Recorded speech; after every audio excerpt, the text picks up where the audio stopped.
Welcome back to another episode of Medieval Nonsense with your host, Rebecca, that's me, and I'll be talking with Rachel. Woo, that's me. Before we start, I should say that a little warning, this will contain strong language and potentially disturbing themes to some viewers. On this episode, we'll be talking about medieval torture, the Judas Cradle, rat torture, and the Brazen Bull. Yay. Yay! We love them. Okay, so Rachel, what is the Judas Cradle? Can you tell me more about it, please? So the Judas Cradle, for anyone who may not know, it was commonly used in the Middle Ages as like a way to torture people who cheated on their like partners. Ah, I see. Yeah, kind of like derived from Judas, like biblical. Yeah. Betrayed Jesus, yeah? Yep. So the way it worked is you stripped down naked in front of like a bunch of people. Like it was something that was done in front of like everybody. So it's like, yeah, this person did this. Like we can name and shame them. And you've got your hands tied together, your feet tied together, and you just put down like on the tip of it, arse first. Oh man, yeah, it's like pyramid shaped, wasn't it? Yeah, pyramid. Yeah, and like I think it was made of wood and like metal or metal. Wood or metal, yeah. Wood or metal. Could you imagine that, like... Fucking harsh, man. I know, like, imagine you've just, like, so you've been on it for however long you've been on it for, like, you're just completely destroyed down there. Yeah. Like, you get up, and if it was a wooden one, could you imagine the splinters? Oh, God. The fucking splinters. I'd hate to be that person. I would hate to do that, yeah. Like... Yeah. Like, if I got told that you either had to confess that you cheated on your partner, or, you know, just face fucking Judas Cradle, and I'm confessing. I'm confessing. I think a lot of them, like, they did choose to confess instead of doing that. I don't blame them. I do not blame them. Like, Another thing was that it was never cleaned, right? So, yeah. If the cradle didn't get you the blood, the infection, the STD definitely did. That was definitely something that got you. Yep. God. Sorry. We should not be laughing at this, but no, the way that we speak about it is just like comedy where it's dark. Quite dark humour. Anyway. Yeah. So I think, did you mention that the victim was like positioned like above it? Yeah. It wasn't. So yeah, no, you're just like, despite like you're on top of it. Like think of it like this is really not a good analogy for this, but like a Christmas tree, you have the star on top of it. You are the star of the Judas Cradle. Fuck's sake. Yep. All right. Moving on swiftly to moving on to the next topic. What we got? The next topic is rat torture. Woo! Woo! Right. So, as far as I know, rat torture was where there was a ceramic bowl. Yeah. That was placed on top of someone's stomach. Yeah. With like rats inside of it. And then hungry rats. And then they put hot coals on the top so that the rats would try and get out. Yeah. And the only way for the rats to actually get out was to literally eat through you. Yep. So if I go screaming in like agony and pain, all you can hear is like these bloody rats, like probably midway through your intestines, just going. Yeah, like I said, honestly, if you're being tortured and you hear like squeaks coming towards you, you're so fucked. Like, you are. You're screwed. But here's the worst thing: like they didn't just do it on your stomach. No, they did not. Those rats went up. Down there. I'll just say that. Yeah. Inappropriate places. Where the sun don't shine. That's where they went as well. Sometimes. Yeah.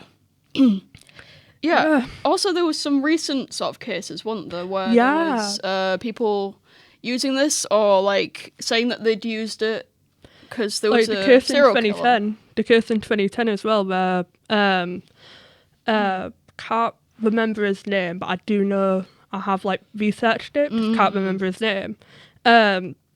Like his wife ended up refusing to like get a yet, which for anyone who doesn't know is like the Jewish divorce paper, threatened with rat torture. Yeah. Still around today, unfortunately. Yeah, that guy was sentenced to 7 years of prison. Yeah. Yeah. There was also a serial killer, like, that killed quite a lot of people, apparently. Oh, I mean, it's serial killer. Yeah, It's a serial killer. Richard Kalinsky. Oh, Yeah, strange name anyway. Yeah. Alleged in his interview that the preferred method of his murder was to tie up the victim and leave them in a cave overnight Oh, lovely. and have them eaten by rats. Oh, God. And he'd film it apparently, but that was disproven anyway. But yeah, Could you imagine, like, you're in that cave, like, with all these rats about you? Like, you know when you're, like, camping and you can just hear, like, all the, like, crickets doing, like, the chirping? yeah. Imagine how disturbing it would be at, like, 3 a.m. and all you can hear around you is... Oh, shit. I'd die. Oh. I would die. Yeah, just kill me already. Yeah. Like, Give me death. okay. The last one for this episode is the Brazen Bull. Woo! Woohoo! Love it. Yeah, same. So it originates in ancient Greece, yeah? Yep. From what I know, it was a large sort of sculpture of a bull made out of bronze. Yeah, bronze or brass, I think it was. Bronze or brass, and it was hollow, Yep. and then there would be a victim that would be put inside of it, The bull was also life-sized as well. life-sized. Yeah, It was very big, very big bull. and there was like acoustics on the inside of it too. Yeah, because it would change the victim screaming from, you know, being cooked alive. You're being cooked alive. You're screaming because you're like, I am being cooked. I'm a human barbecue right now. Right. I'm a human barbecue. I'm getting cremated. Literally being cooked. Like they're You so are cooked. Yeah, exactly. Honestly, could you imagine, like, while you're screaming and, like, your screams are being turned lower to sound like a bull bellowing, all you can hear from, like, people spectating is, Yeah. let him cook. Oh, Jesus. Yeah. That would happen Yeah, to me. so the Brazen Bull was usually used to instill fear into like people that could potentially like go against the leaders at the time. I mean, the first actual victim of the Brazen Bull was the person who created the Brazen Bull. Oh, was it? I Yeah. don't know that one. Talk about irony. Yeah, that's irony. Hello, Grand Leader. I present you this Brazen Bull. Use it to punish your victims. Why am I being put in this Brazen Bull? It was more of a symbol. It was more of a symbol than anything else. People would see this and then they'd be like, I'm not going to do that crap. No. No, I'd rather not. I would rather not get cooked alive. It's like, you just, imagine, like, you're just entering it and, like, you just hear, like, people talking to, like, the leader of, like, the country and just be like, how do you like your person? Do you want them rare, medium rare, cremated? And it's like, how would you like them? Well done. It's a fucking menu order. Yeah. Cremated sounds more fitting though, doesn't it? It does. Right, so we're coming to like the end of this episode.